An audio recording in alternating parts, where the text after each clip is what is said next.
നമുക്ക് പഠിക്കാനുള്ളത്. 86 മുതലുള്ള ആയത്തുകൾ ഒരുമിച്ച് പറയാം. أعوذ بالله من الشيطان الرجيم. بسم الله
ക്ലാസ്സുകളിൽ നമ്മൾ പ്രാർത്ഥനകളാണ് പഠിച്ചിരുന്നത് അല്ലേ? എത്ര പ്രാർത്ഥന പഠിച്ചു?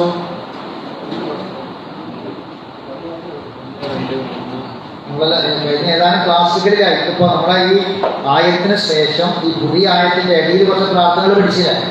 എത്ര പ്രാർത്ഥന പഠിച്ചു? ഏതൊക്കെയായിരുന്നു? ആദ്യം ഏതാ പഠിച്ചത്?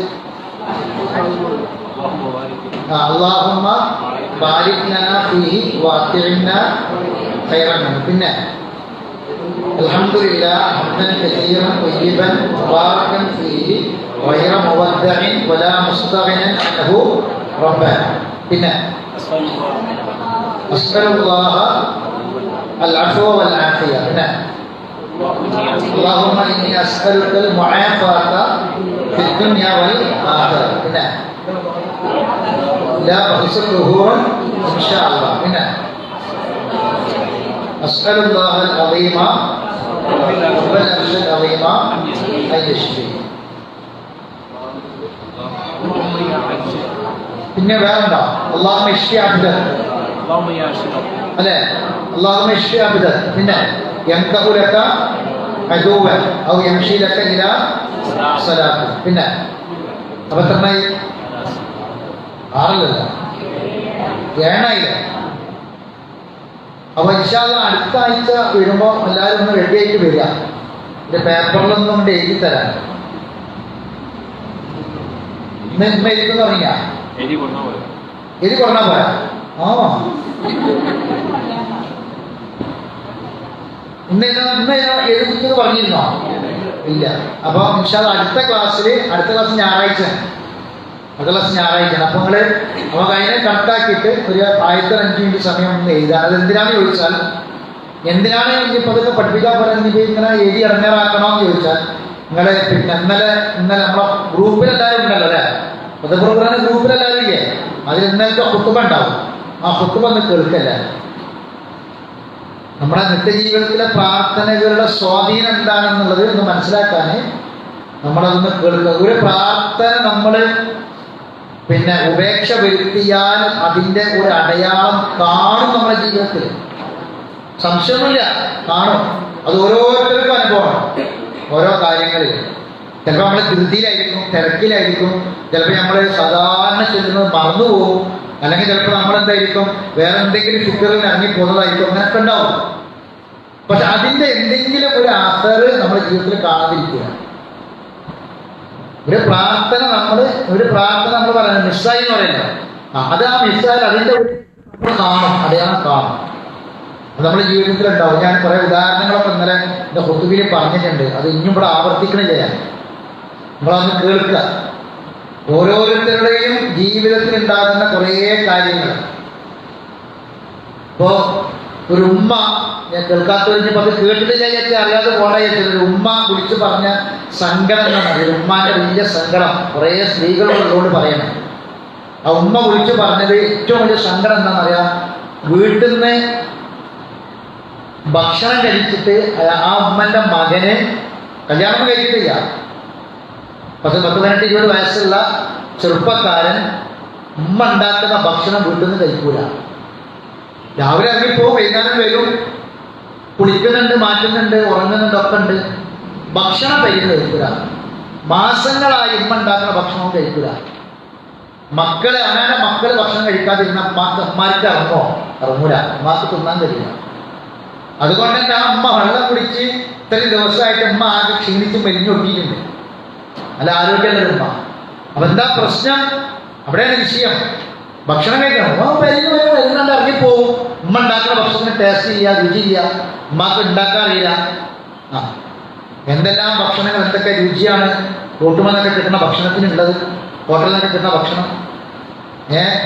എത്ര പറഞ്ഞാലും ഉമ്മാക്ക് ആ ബെഞ്ചിന് ഉള്ളി കാണിച്ചതാക്കുന്ന പരിപാടി അറിയുള്ളൂ, വേറൊന്നും അറിയില്ല. ഉമ്മാക്കത് അറിയില്ല, ഉമ്മാക്ക് ടേസ്റ്റ് ഉണ്ടാക്കാൻ അറിയില്ല. തട്ടി മാറ്റി പോവാണ്, ഭക്ഷണം കഴിക്കണില്ല വീട്ടിൽ നിന്ന്. അപ്പോ നമ്മൾ പഠിച്ച പ്രാർത്ഥന ഒന്ന് നിങ്ങൾ മനസ്സിലാക്കുക. നമ്മള് ആദ്യമേ അങ്ങനെയല്ല, പ്രസവിച്ച് പിന്നെ 2 കൊല്ലം മുല കൊടുത്ത്, പിന്നെ നമ്മളെ മടിയിലിരുത്തി നമ്മൾ ഭക്ഷണം വാരി കൊടുത്ത്, കൂടെ മേശപ്പുറത്ത് ഇരുന്ന് ഭക്ഷണം കൊടുത്ത്, ഈ സമയത്ത് ഈ സന്ദർഭങ്ങളിലൊക്കെ ചെറിയ പ്രായത്തിലെ അല്ലാഹുമ്മ ബാരിക് ലനാ ഫീഹി വഅതിഇന്നാ ഖൈറൻ മിൻഹു എന്ന് ചൊല്ലുന്ന അമ്മ ഭക്ഷണം ഉണ്ടാക്കി അടുക്കളയിൽ നിന്ന് മേശപ്പുറത്ത് കൊണ്ടുവരുമ്പം ഇത് ചൊല്ലിയിട്ട് മേശപ്പുറത്ത് കൊണ്ടുവെക്കുന്ന അമ്മ ഭക്ഷണം കഴിക്കാൻ ഇരിക്കുമ്പോൾ ആദ്യം അത് ചൊല്ലിയതിനു ശേഷം ബിസ്മില്ല ചൊല്ലി കൊടുക്കണം അമ്മ. ഈ ചെറിയ കുട്ടി ചെറിയ പ്രായത്തിലെ ഉമ്മ അത് ചൊല്ലുന്നത് കേട്ടാൽ ആ കുട്ടി അത് പഠിക്കൂലേ? ഉറപ്പല്ലേ?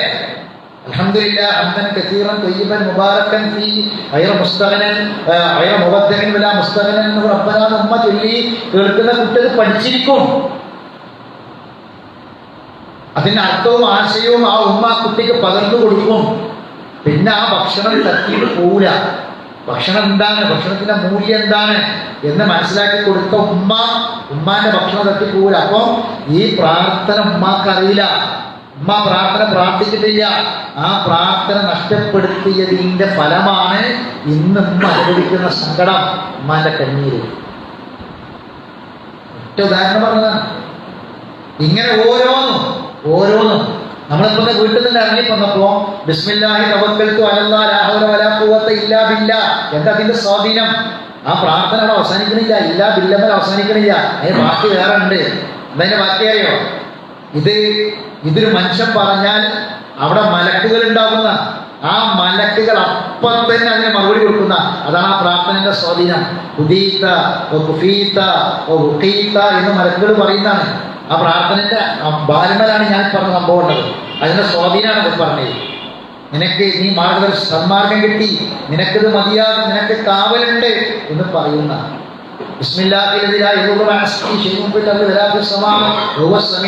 രാവിലെ വൈകുന്നേരം പറഞ്ഞാൽ രാവിലെ ചൊല്ലിയവന് വൈകുന്നേരം വരെ അന്നാലെ കാവലുണ്ടാകും.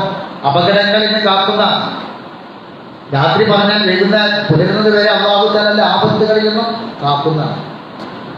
അപ്പൊ നമ്മളിത് പോകുന്നത് നഷ്ടപ്പെടുന്നതൊക്കെ ഒരു വലിയ പരീക്ഷണമായി തന്നെ നമ്മൾ കാണാം. അപ്പൊ അതുകൊണ്ടാണ് ഞാൻ ഈ 7 പ്രാർത്ഥന പഠിച്ചു. ആ 7 പ്രാർത്ഥന മറക്കരുത്. എല്ലാം നമുക്ക് നിത്യജീവിതത്തിൽ വളരെ ആവശ്യമുള്ള സംഗതിയാണ്. മനസ്സിലായില്ല? നമ്മൾ അള്ളാഹുടെ ആഫവും ആഫിയത്തും ചോദിക്കുമ്പോൾ, അഥവാ മഅഫാത്ത് ചോദിക്കുമ്പോൾ, അള്ളാഹു നമുക്കൊരു ഖളാ വെച്ചിട്ടുണ്ടെങ്കിൽ ലാ യുറദ്ദുൽ ഖളാ ഇല്ലാ ബിദ്ദുആ, ദുആ കൊണ്ടല്ലാതെ മാറ്റിത്തരില്ല.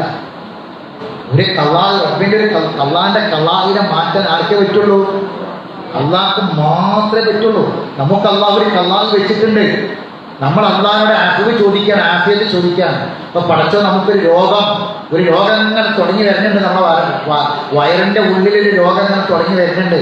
ഒരു രോഗം മുട്ടിട്ടിട്ടുണ്ട് വയറിന്റെ ഉള്ളില്. മനസ്സിലാണല്ലോ? അപ്പോഴാണ് നമ്മൾ ഈ പ്രാർത്ഥന ചെയ്യുന്നത്. അത് അവിടെ തന്നെ പടച്ചോൻ, അതിൻ്റെ ഉള്ളിൽ തന്നെ പടച്ചോൻ കഴിച്ചു തരും. അവിടെ തന്നെ പടച്ചോൻ നമുക്ക് സുഖപ്പെടുത്തി തരും. കാരണം നമ്മളെ പ്രാർത്ഥന അർശിക്കാണ് എത്തുന്നത്. നമ്മളെ പ്രാർത്ഥന അള്ളാഹിന്റെ അർശിലേക്ക് എത്തുകയാണ്. അല്ലാഹുമ്മ ഇന്നി അസ്അലുക്കൽ മഅഫാത ഫിദ് ദുനിയ വൽ ആഖിറ, അല്ലാഹുമ്മ ഇന്നി അസ്അലുക്കൽ അഫ്വ വൽ ആഫിയ. അതാണ് ചോദിക്കുമ്പോൾ പടച്ചോൻ മാറ്റി തരും. ആ അള്ളാഹിന്റെ കള്ളാഹിലേക്ക് നമ്മൾ എത്തുന്നതിന് മുമ്പ് അള്ളാഹിന്റെ കള്ളാഹ് മാറ്റി. അള്ളാഹിനല്ലാതെ മാറ്റാൻ പറ്റില്ല. അല്ലാഹുമ്മ ലാ മാനിഅ ലിമാ അഅതൈത വലാ മുഅ്തി ലിമാ അള്ളാഹിന്റെ കള്ളാഹിനെ അള്ളാഹ് തന്നെ മാറ്റാൻ പറ്റുള്ളൂ. വേറെ ഒരാളും ഇല്ല. അള്ളാഹ്ക്കല്ലാതെ വേറെ ആർക്കും മാറ്റാൻ കഴിയില്ല. അള്ളാഹ് മാറ്റിത്തരും. അള്ളാഹ് നമുക്ക് വെച്ച കള്ളാഹിനെ അള്ളാഹിനെ മാറ്റിത്തരും. അത് പ്രാർത്ഥന കൊണ്ട് മാത്രമേ മാറുള്ളൂ, അല്ലാതെ മാറൂല. ദുആ കൊണ്ട് മാത്രം ഇല്ല. ദുആ അപ്പൊ ദുആന്റെ വലുപ്പത്ര, ദുആന്റെ മഹത്വത്ര എന്താ അള്ളാഹ് പറഞ്ഞത്? നബിയോട് പറയുമ്പോൾ റബ്ബി ലൗലാ ദുആഅക്കും, നബിയെ പറയാ എന്റെ റബ്ബ് നിങ്ങളെ പരിഗണിക്കേയില്ല എന്ന് പറയാം. ലൗലാ ദുആഅക്കും, നിങ്ങൾ ദുആ ഇല്ലെങ്കിൽ എന്റെ റബ്ബ് പരിഗണിക്കൂല എന്ന് പറയാം. അപ്പൊ പരിഗണനയുടെ മാനദണ്ഡം എന്താണ്? ദുആ. ഉജീബു ദഅവത ദാഇ, എന്താ ഷർത്ത്? ഇദാ ദഅാനി എന്ന ഷർത്ത്. ഉജീബു ദഅവത, ദുആ ചെയ്യുന്നവന്റെ പ്രാർത്ഥനയ്ക്ക് ഞാൻ ഉത്തരം ചെയ്യും. എന്താ ഷർത്ത്? ഇദാ ദഅാനി, എന്നോട് പ്രാർത്ഥിച്ചാൽ, എന്നോട് പ്രാർത്ഥിക്കണം. പ്രാർത്ഥിച്ചാൽ കിട്ടും. ആ പ്രാർത്ഥന ചെല്ലണം. പിന്നെ നമ്മൾ കുറെ സങ്കടപ്പെട്ട് കാര്യമില്ല. ആദ്യ രാത്രി തന്നെ പ്രാർത്ഥിക്കണം. അല്ലാഹുമ്മ ഇന്നി അസ്അലുക ഖൈറഹാ വ ഖൈറ മാ ജബൽതഹാ അലൈഹി. അല്ലാഹുമ്മ ഇന്നി അഊദു ബിക മിൻ ശർരിഹാ വ ശർരി മാ ജബൽതഹാ അലൈഹി. ആദ്യ രാത്രിയിൽ പ്രാർത്ഥിക്കണമായിരുന്നു. ആ പ്രാർത്ഥന മിസ്സായി. ആദ്യ രാത്രിയിലെ ബിസ്ക്കറ്റ് നിന്ന് പാലും കുടിച്ചിട്ടുണ്ടാവും. പ്രാർത്ഥന മിസ്സായി. അത് ഇവിടെ കിട്ടും. അത് അവസാനം വരെ ഉണ്ടാവും. ഭാര്യ ഭർത്താക്കന്മാരെ ഒരു കുട്ടിക്ക് ആഗ്രഹിക്കുമ്പോൾ തന്നെ പ്രാർത്ഥിച്ച് തുടങ്ങണം. റബ്ബി ഹബ്ലി മിനസ് സാലിഹിൻ. അല്ലേ? ഒരു കുട്ടി ഉണ്ടാകുന്ന ഒരു സബബ് ഉണ്ടാകും. ആ സബബ് അവിടെ നടക്കുമ്പോൾ പ്രാർത്ഥിക്കണം, ബിസ്മില്ല ബിസ്മില്ല എന്ന് പറയണം. എന്നിട്ട് അല്ലാഹുമ്മ ജന്നിബിനി ശൈത്താന വജന്നിബി ശൈത്താന ഫീമാ റസഖ്തന. അപ്പോൾ റസൂൽ പറയാണ്, ഇത് ചൊല്ലിയാൽ ആ ബന്ധത്തിലൂടെ ഒരു കുട്ടി ജനിക്കുകയാണെങ്കിൽ ആ കുട്ടി ജീവിച്ചിരിക്കുന്ന കാലത്തോളം അവൻ ഒരു ശൈത്താനും ബാധിക്കൂല. റസൂലുള്ളാഹിന്റെ ഹദീസാണ്. ആ പ്രാർത്ഥനയുടെ വാരാണ് പറഞ്ഞത്, സ്വാധീനാണ് പറഞ്ഞത്. അപ്പൊ നമ്മളത് പ്രാർത്ഥിച്ചില്ല, ശൈത്താൻ കുത്തി ആ കുത്താണ് വളരുന്നത്. ഇപ്പൊ ഓനെ ശൈത്താനിയതിന് പിന്നാലെ പോണത്. ഇപ്പൊ സങ്കടപ്പെട്ടൊരു കാര്യമില്ല. അപ്പോൾ ഇത് നമ്മൾ അറിയാൻ താമസിച്ചു, പഠിക്കാൻ താമസിച്ചു, മനസ്സിലാക്കാൻ വൈകി. ശരി, ഇപ്പൊ മനസ്സിലായല്ലോ, ഇപ്പൊ പഠിച്ചല്ലോ, അത് പ്രാവർത്തികമാക്കുക. ഒരു പ്രാർത്ഥന നഷ്ടപ്പെട്ടാൽ ആ പ്രാർത്ഥനയുടെ ഒരു ചെറിയൊരു അസറ് നമ്മുടെ ജീവിതത്തിൽ വരാതിരിക്കൂല, അനുഭവിക്കാതിരിക്കൂല. അതുകൊണ്ട് പ്രാർത്ഥനയ്ക്ക് അത്രയും മഹത്വമുണ്ട്. അതാണ് എൻ്റെ റബ്ബ് നിങ്ങളെ പരിഗണിക്കൂല പ്രാർത്ഥന ഇല്ലെങ്കിൽ എന്ന് പറയാനുള്ള കാരണം. നമുക്ക് ഉണ്ടാകുന്ന ഏത് കാര്യങ്ങളും അങ്ങനെ തന്നെ. ഒരു പ്രാർത്ഥനയുടെ കുറവ് അവിടെ ഉണ്ടാവും. ഒന്ന് ആലോചിച്ചോളി. ഇപ്പൊ നിങ്ങൾക്ക് ഈ പറഞ്ഞ വിഷയമൊന്നും അല്ലാത്തൊരു വിഷയം ഞങ്ങൾക്കുള്ള ചോദിച്ചോളി. നിങ്ങൾ എനിക്കൊന്ന് വിളിച്ച് പറയുന്നത് ഞാൻ നിങ്ങൾക്ക് പ്രാർത്ഥന പറഞ്ഞിട്ടുണ്ട്. വേറെ എന്തെങ്കിലും വിഷയം ചോദിച്ചോളി. ഇപ്പൊ പറഞ്ഞതൊന്നും അല്ലാത്തൊരു വിഷയം നിങ്ങൾക്ക് ഉണ്ട് ചോദിച്ചോളി. അപ്പൊ ആ വിഷയം എനിക്കുള്ളത് നിങ്ങൾ പറയുകയാണെങ്കിൽ ഞാനിപ്പോൾ പറഞ്ഞത് നിങ്ങൾക്ക് ഏത് പ്രാർത്ഥനയുടെ തകരാറാണ് അവിടെ വന്നതെന്നുള്ളത്. അപ്പൊ നിങ്ങൾക്ക് സാമ്പത്തിക രംഗത്താണെന്നുണ്ടെങ്കിൽ ഞാൻ പറഞ്ഞുതരാം. കുടുംബ രംഗത്താണെന്നുണ്ടെങ്കിൽ പറഞ്ഞതൊക്കെ ഭാഗജാത സംഗതികളാണ്. വേറെ ഏത് വിഷയത്തിലും എവിടെയാണ് പറ്റിയതെന്നുള്ളത് ഞാൻ എന്നെ വിസ്മരിച്ചുകൊണ്ടല്ല പറഞ്ഞത്, എല്ലാവർക്കും ഉള്ള വിഷയമാണ്. ഏതൊരു മനുഷ്യന്റെയും ജീവിതത്തിൽ ഇതൊക്കെ കാണും. അതുകൊണ്ടാണ് ഞാൻ അടുത്ത ആഴ്ച വരുമ്പോൾ നിങ്ങളൊരു പേപ്പറേറ്റ് വരണം എന്ന് പറഞ്ഞത്. അതിനാണ് ഞാൻ അത്രയും പറഞ്ഞത്. അപ്പോൾ ഒരു പേപ്പറേറ്റ് വരുമ്പോൾ സ്വാഭാവികമായിട്ട് ഉണ്ടാവും, പേപ്പറേറ്റ് വരുമ്പോൾ ഒരു പെണ്ണും വയ്ക്കലുണ്ടാവും അല്ലേ? എന്നിട്ട് എന്ത് ചെയ്യണം? അപ്പോൾ അത് എഴുതാൻ റെഡിയായിട്ട് നമ്മൾ വരികയാണ്. അപ്പോൾ എഴുതാൻ റെഡിയായിട്ട് വരുമ്പോൾ എന്ത് ചെയ്യും? ഇന്ന് തന്നെ നമ്മൾ പഠിച്ചു തുടങ്ങും. ഇന്ന് തന്നെ പഠിച്ചു തുടങ്ങി 7 പ്രാർത്ഥനയും നമ്മളെ പ്രാർത്ഥനയിൽ 2 കൂട്ടിച്ചേർത്താൽ എന്തായി? നമ്മൾ മറക്കൂല. ജീവിതത്തിൽ ഒരിക്കലും നമ്മൾ മറക്കൂല. പഠിക്കുന്ന പ്രാർത്ഥനകളൊക്കെ നമ്മൾ പ്രാവർത്തിയാണ്. പ്രാർത്ഥനയുടെ വലിപ്പം ഇങ്ങനെ കൂടി വരും. ക്ലാസ് കൂടുന്നതിനനുസരിച്ച് നിങ്ങളെ മുസല്ലയിലെ ഇരുത്തത്തിന്റെ ദൈർഘ്യം കൂടും. ക്ലാസ് കൂടുന്നതിനനുസരിച്ച് ഇരുത്തത്തിന്റെ ദൈർഘ്യം കൂടും. അള്ളാഹുവിലേക്ക് അടുക്കുന്നതിന്റെ സമയം കൂടും. അങ്ങനെ കൂടി വരും. അതാണ് അള്ളാഹുവിലേക്ക് അടുക്കുക പറഞ്ഞാൽ. ഈ ക്ലാസ് ഖുർആൻ ക്ലാസ്സുകൾ അള്ളാഹുവിലേക്ക് കൂടുതൽ അടുക്കുക എന്ന് പറഞ്ഞാൽ അതെന്തോ വേറെ ചമ്മാട് കണ്ട് താമൂരിക്ക് വരുമ്പോൾ ദൂരം അടുക്കും എന്ന് പറഞ്ഞാൽ അടുക്കാനല്ല. മറിച്ച് എന്താണ്? നമ്മൾ അള്ളാഹുവുമായിട്ട് അടുക്കുക എന്ന് പറഞ്ഞാൽ ഇതിലൂടെ നമുക്ക് അമലുകൾ കൂടും. ഇപ്പൊ ഇതിന് മുമ്പ് എത്ര പ്രാർത്ഥന പഠിച്ചു ഓർമ്മല്ലേ? മറന്നത് ചില പ്രാർത്ഥന ഒന്നും. ആ പ്രാർത്ഥനകളൊക്കെ നമ്മുടെ പ്രാർത്ഥനയുടെ കൂട്ടത്തിലുണ്ടെങ്കിൽ ഉണ്ടാവും, നമ്മളെ സമയ ദൈർഘ്യം ഉണ്ടാവും. അപ്പൊ നമ്മൾ എല്ലാം കൂടി പ്രാർത്ഥിക്കാൻ കഴിയില്ല. അപ്പൊ കുറെ പ്രാർത്ഥന സുബഹിക്ക് പ്രാർത്ഥിക്കും, കുറെ പ്രാർത്ഥന ഊർണേഷത്തേക്ക് മാറ്റിവെക്കും, കുറെ പ്രാർത്ഥന അസമനത്തേക്ക് മാറ്റിവെക്കും, കുറെ പ്രാർത്ഥന ഇഷയ്ക്ക് മാറ്റിവെക്കും. എന്നാലും പ്രാർത്ഥന ഉണ്ടാക്കൂല, ഒഴിവാക്കൂല. ഒരു ദിവസം ഈ പ്രാർത്ഥനകളൊക്കെ വരും. അപ്പൊ നിത്യജീവിതത്തിലെ പ്രാർത്ഥനകൾ രാവിലെ മുതൽ വൈകുന്നേരം വരെ അല്ലേ? എല്ലാ കൊല്ലം ബൗട്ടൊക്കെ ബുക്കടിക്കലുണ്ട്. നമ്മളെല്ലാ കൊല്ലം വാങ്ങി കൊണ്ടേക്കലുണ്ട്, പെരി കൊണ്ടേക്കലുണ്ട്. അത് പഠിക്കലാണ്. അത് ഇവിടുന്ന് പഠിക്കുന്നു, നമ്മൾ അത് പ്രാവർത്തികമാക്കുന്നു, അത് മനസ്സിലാക്കും. നമ്മൾ അള്ളാഹുവിലേക്കുള്ള അടുപ്പം കൂടുന്നു. ആ യുദ്ധം നമ്മൾ ധൈര്യം. ഇപ്പൊ നമ്മൾ വെറും നമുക്ക് അറിഞ്ഞിട്ട് പ്രാർത്ഥന കഴിഞ്ഞ് നമ്മൾ എഴുന്നേറ്റ് പോയി അല്ലേ? മുസ്ലിം മടക്കിച്ച് പോയി. അതേ സമയത്ത് ഈ പ്രാർത്ഥന കൂടി ആഡ് ചെയ്യണം. അപ്പോൾ 2 മിനിറ്റ് കൂടി കൂടും. 2 പ്രാർത്ഥന കൂടി പഠിക്കുമ്പോൾ 4 മിനിറ്റ് കൂടും. ഇങ്ങനെ സമയം അങ്ങനെ കരുതി അപ്പൊ അത്രയും സമയം നമ്മൾ അള്ളാഹുമായിട്ട് ബന്ധപ്പെട്ടുകൊണ്ടിരിക്കും. ഇതാണ് പ്രാർത്ഥനയിലൂടെയാണ് അള്ളാഹുവുമായിട്ട് ഏറ്റവും കൂടുതൽ മനുഷ്യനെ അടുക്കാൻ പറ്റുന്നതെന്ന് പറയാനുള്ള കാരണമാണ്. ശരി, അപ്പോൾ അടുത്ത ക്ലാസ്സിൽ വരുമ്പോൾ നിങ്ങളെല്ലാവരും ആ പ്രാർത്ഥന പഠിച്ചിട്ട് വരണം. നമ്മൾ എഴുതാൻ റെഡിയായിട്ട് വരണം. അപ്പോൾ അടുത്ത ആഴ്ച വരേണ്ടത് തീരുമാനിക്കണ്ട. അത് ഇൻഷാ അല്ലാഹ് ഒരു 5 മിനിറ്റ് സമയത്തെ പരിപാടിയാണ്. അത് കഴിഞ്ഞാൽ പിന്നെ ബാക്കി നമ്മൾ ആയത്തും സൂറത്തൊക്കെ പഠിക്കും ചെയ്യും. ഒരു എഴുത്ത് മാത്രം ആവില്ല. അപ്പം അതുകൊണ്ട് ആ ക്ലാസ്സും നഷ്ടപ്പെട്ടു പോകും. അതുകൊണ്ട് ആരും വരാതിരിക്കേണ്ട. എഴുതാൻ കഴിയാത്ത ആൾക്കാർ വേണ്ട. നമുക്ക് 7 കഴിയില്ലെങ്കിൽ 2 ആണെങ്കിൽ 2 എഴുതിക്കോളും. മനസ്സിലെ 1 ഒന്നെങ്കിലും പഠിച്ചാൽ അത് മതിയല്ലോ. ഹയറല്ലേ? ഒന്നുമില്ലാത്തതിനേക്കാൾ നല്ലതല്ലേ? ഒന്ന് പഠിച്ചോളി. 1 പഠിക്കുമ്പോൾ അള്ളാഹുമായി ഇനി അസ്സലുകൾ അഹോലാഹ അറിയണം. അത് പഠിച്ചതിനെ നിങ്ങൾക്ക് തോന്നും മറ്റൊന്നും പഠിക്കാണ്. അള്ളാഹുവിന്റെ അസ്സലുകൾ മഹാഭാഗത്ത് കിട്ടുന്നില്ല.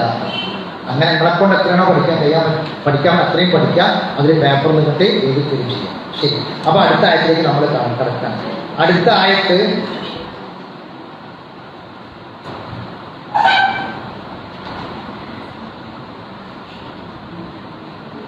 97-ാമത്തെ ആയത്ത്. അപ്പൊ ആദ്യം ഞാൻ ഇതിന്റെ നിയമങ്ങളൊന്ന് പറയാം. പുതിയ ആയത്തിലേക്ക് നമ്മൾ കടക്കുമ്പോൾ നിയമങ്ങൾ ഞാനൊന്ന് പറയാം. ആ നിയമങ്ങളൊന്ന് ശ്രദ്ധിക്കാം എല്ലാവരും. ഇന്നിപ്പോൾ നമ്മളതിന്റെ അർത്ഥത്തിലേക്കൊന്നും നമ്മൾ കടക്കുന്നില്ല.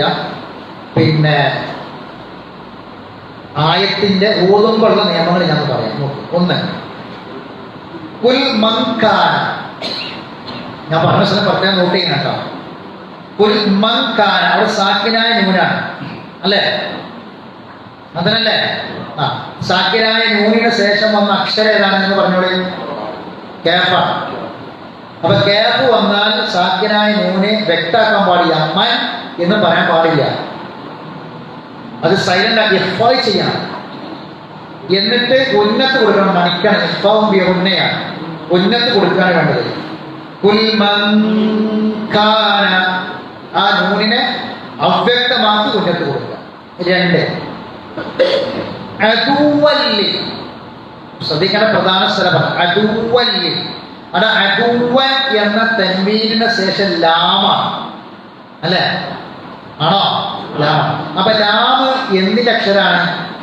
ഇദ്ഗാമും ബിലാഗുന്ന.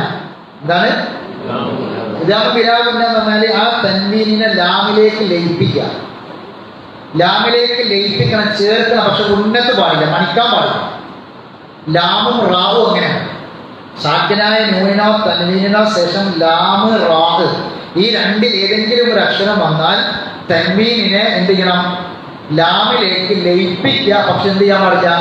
ഉന്നത്ത് കൊടുക്കാൻ പാടില്ല. ബാക്കിയൊക്കെ ഉന്നത്ത് കൊടുക്കേണ്ടതാണ്. അപ്പൊ അദുവല്ലി, ഞാൻ കുൽ മൻ കാന അദുവല്ലി ജിബ്രീല, അദുവല്ലി ജിബ്രീല, അദുവല്ലി എന്ന് മണിക്കാനൊന്നും പാടില്ല. അവിടെ ശ്രദ്ധിക്കണം. ഇനി ഫഇന്നഹു, അവിടെ സദ്ദുള്ള നൂനാണ്, ഉന്നത്ത് കൊടുക്കണം. ഫഇന്നഹു എന്നുള്ള സദ്ദുള്ള നൂനിന് ഉന്നത്ത് കൊടുക്കണം. നസ്സലഹു അലാ ഖൽബിക ബിഇذനില്ലാഹി മുസദ്ദിഖൻ ലിമാ. അടുത്ത സ്ഥലം അവിടെ എന്താണ്? ഇദ്ഗാമും ബിലാഗുന്ന. ഇദ്ഗാമും ബിലാഗുന്ന. കാരണം എന്താണ്? മുസദ്ദിഖൻ ലിമാ, ലാമാണ് തൻവീന് ശേഷം വന്നിട്ടുള്ളത്. ബൈന യദൈഹി വഹുദൗ, അവിടെ ഇദ്ഗാമും ബിഗുന്ന. എന്താണ്? ഇദ്ഗാമും ബിഗുന്ന. കാരണം എന്താണ്? അവിടെ തൻവീന് ശേഷം വാവാണ്. തൻവീൻ സൈഡ് യാവില്ല, യാവിൽ കൂട്ടൂലക്കാം. യാവ് തൻവീനിന്റെ അലിഫിന് പകരമുള്ള യാണ്. പിന്നെ വാവാണ്. ആ വാവ് ഇദ്ഗാമും ബിഗുന്നയാണ്. വഹുദൗ വബുശ്റാ ലിൽ മുഅ്മിനീൻ. അപ്പൊ എത്ര സ്ഥലമുണ്ട്? എത്ര സ്ഥലമുണ്ട്? എത്ര സ്ഥലം ശ്രദ്ധിക്കാൻ വേണ്ടി ഞാൻ പറഞ്ഞത്. ഒന്ന് കുൽ മൻ കാന, 2 അദുവല്ലി ജിബ്രീല, 3 ഇന്നഹു എന്നുള്ളത് 3, 4-മത്തത് മുസദ്ദിഖൻ ലിമാ, 5 ഹുദൻ വബുശ്റാ. അപ്പൊ അത് ആവർത്തിച്ച് ഓതണം. ഞാൻ ഒത്ത് കേൾപ്പിക്കാം. കൂടെ ഓതണം. എല്ലാവരും ഉറക്കത്തുള്ള ഓതണം.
നിങ്ങൾ ഓതുമ്പോൾ ഞാനീ പറഞ്ഞ 5 സ്ഥലം ശ്രദ്ധിക്കാം. 1. രണ്ടാമത്തത് ഇത് കാണാതെ പഠിക്കുകയാണെന്നുള്ളൊരു ബോധം വേണം.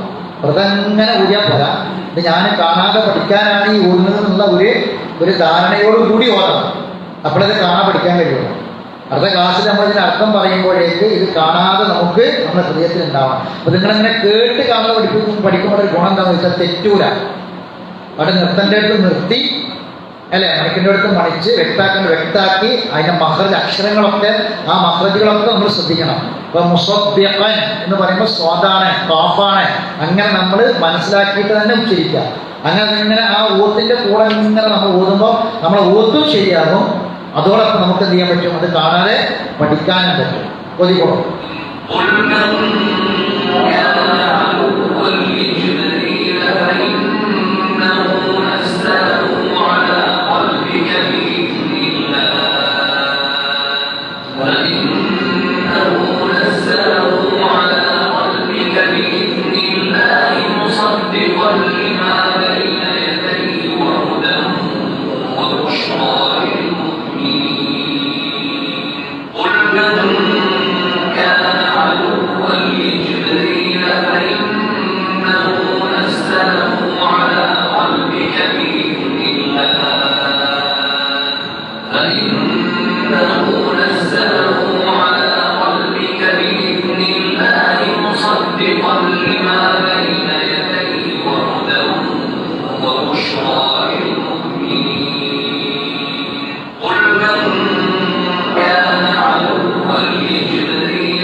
ഇൻഷാല്ലാഹ് അടുത്ത ക്ലാസ്സിൽ നിങ്ങൾ വരുമ്പോൾ ഇത് കാണാതെ, നന്നായിട്ട് കാണാതെ പഠിച്ചു വരണം. ഇതിൻ്റെ അർത്ഥങ്ങൾ ഇൻഷാല്ലാഹ് വളരെ ഗൗരവത്തിൽ, കാരണം ജിബ്രീൽ അലൈഹിസ്സലാത്തു വസ്സലാമും നമ്മളും തമ്മിൽ ചില ബന്ധങ്ങളൊക്കെ ഉണ്ട്. അതൊക്കെ ഞാൻ അടുത്ത ക്ലാസ്സിൽ പറഞ്ഞുതരാം. പലപ്പോഴും നമ്മൾ ശ്രദ്ധിക്കാതെ പോകുന്ന കുറേ കാര്യങ്ങളാണ്. ജിബ്രീൽ അലൈഹിസ്സലാത്തു വസ്സലാം എന്ന് പറഞ്ഞാൽ പിന്നെ റസൂലിനെ വഹി കൊണ്ടുവന്നൊരു മലക്കാണെന്നുള്ളൊരു അറിവേ നമുക്കുള്ളൂ. അതല്ല, അതിലുപരിയായി കുറേ കാര്യങ്ങൾ നമ്മുടെ വ്യക്തി ജീവിതവുമായി ജിബ്രീൽ എന്ന മലക്കിന് ബന്ധമുണ്ട്. അതെത്ര പേർക്ക് അറിയാം? റസൂലുള്ളാഹി സ്വല്ലല്ലാഹി അലൈഹി വസല്ലമക്ക് വഹി കൊടുത്തത് മാത്രമല്ല, നമ്മുടെ വ്യക്തി ജീവിതവുമായി, ഒരു വിശ്വാസിയുടെ ജീവിതവുമായി ജിബ്രീൽ എന്ന മലക്കിന് ഒരു പ്രത്യേകത ഉണ്ട്. അത് ഇൻഷാ അല്ലാഹ് ഞാൻ അടുത്ത ക്ലാസ്സിൽ വിശദീകരിക്കും. അത് നമ്മൾ പഠിക്കേണ്ടതുണ്ട്, മനസ്സിലാക്കേണ്ടതുണ്ട്. നമ്മുടെ സ്വർഗവും നമ്മുടെ പരലോകവും നമ്മുടെ ഖബറും ഒക്കെ ഇതുമായി ബന്ധപ്പെട്ട് കിടക്കുന്ന വിഷയമാണെന്ന് നമ്മൾ മനസ്സിലാക്കി കൊടുക്കുക. ഇൻഷാ അല്ലാഹ് അടുത്ത ക്ലാസ്സിൽ ഇത് പറയും, അർത്ഥം വിശദീകരിക്കും. എല്ലാവരും ആയത്ത് കാണാതെ പഠിക്കണം.